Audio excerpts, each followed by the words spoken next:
आज की वीडियो सिर्फ एक तारीखी वाकया नहीं बल्कि एक आईना है हमारे लिए, आपके लिए और हर उस घर के लिए जहां सुकून ख़त्म हो चुका है, बरकत उड़ चुकी है।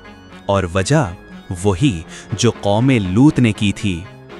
वो खुले आम गुनाह करते थे, हम छुपकर मोबाइल स्क्रीन के पीछे। लेकिन क्या आपको लगता है कि अल्लाह का अजाब सिर्फ ओपन सिंस पर आता है?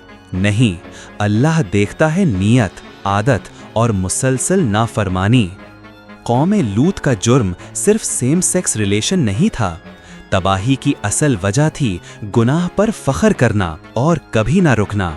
और आज हम पाकिस्तान दुनिया के उन टॉप 5 मुल्कों में शामिल है जहां सबसे ज्यादा पॉर्न सर्च होती है। रोजाना 70 लाख से ज्यादा लोग डर्टी वेबसाइट्स पर जाते हैं। हर दूसरा नौजवान बचपन से ही पॉर्न का शिकार हो जाता है। क्या ये वही रास्ता नहीं जो कौमे लूत ने चुना था?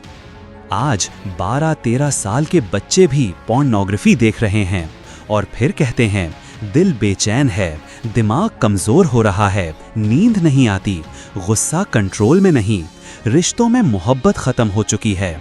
साइंस कहती है पॉर्नोग्राफी हेरोइन से भी ज्यादा खतरनाक नशा है। ये हमारे ब्रेन के डोपामिन रिसेप्टर्स को डैमेज करती है, यानी खुशी महसूस करने की सलाहियत खत्म कर देती है। तो फिर हैरानी कैसी? न दुआ में लुत्फ, न दिल में नूर, न इबादत में जज्बा, न सुकून का एहसास। कुरान कहता है बेशक अल्लाह बेहया लोगों को पसंद नहीं करता। सूरा अन-नूर आया 19।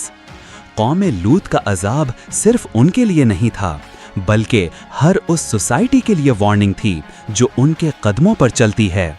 हर जगह बेहयाई है, social media, reels, shorts, viral trends. क्या हम भी उसी तबाही के करीब नहीं? लेकिन सवाल ये है, क्या हम खुद को बचा सकते हैं? हाँ, अगर हम चाहें तो अभी भी बच सकते हैं। स्टेप 1, अपने मोबाइल को पाक करो, पॉर्न ब्लॉक ऐप्स लगाओ, यूट्यूब, टिकटॉक का अलग अकाउंट यूज करो जो सिर्फ हलाल कंटेंट शो करे। स्टेप 2, रोज तौबा करो, गिरते हो तो फिर उठ जाओ। अल्लाह सिर्फ 70 नहीं 700 मर्तबा भी माफ करता है। स्टेप 3, अपने बच्चों को लूत अलैहिस्सलाम का वाकया सिखाओ, उनके दिल में अल्लाह का खौफ और हया पैदा करो। स्टेप 4, निकाह को आसान बनाओ ताकि नौजवान हलाल रास्ता इख्तियार करें, ना कि स्क्रीन की गंदी दुनिया में खो जाएं। आज अगर हम अपनी जिंदगी का सच देखें तो हर रोज कोई ना कोई सुकून तलाश कर रहा होता है, लेकिन न नमाज में दिल लगता है, न रिश्ते में सच बचा है। क्यों? क्योंकि गुनाह हमारे दिलों को भारी कर चुका है और सबसे ज्यादा खतरनाक गुनाह वही होता है जो बंदा छुप कर करता है, बार बार करता है और आदत बन जाता है, फाहाशी की आदत। याद रखो, कौमें तलवारों से खत्म नहीं होती, कौमें तब तबाह होती हैं जब उनमें हया मर जाए। अगर आज तुमने अपने दिल को, अपनी निगाह को और अपने घर को पाक नहीं किया तो यही गंदी आदत, यही तबाही तुम्हारी नस्लों को खत्म कर देगी।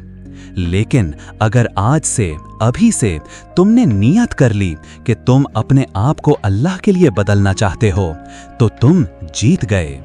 और अगर ये बात दिल तक पहुंची है तो सिर्फ एक रिक्वेस्ट है, जिमनी विजन को सब्सक्राइब करो।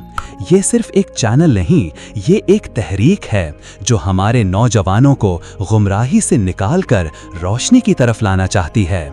हर सब्सक्राइब आपका हिस्सा है इस मिशन में, जहां हम इल्म, ईमान और विजडम की रोशनी फैला रहे हैं। तो अभी सब्सक्राइब करो और इस पैगाम को शेयर करो।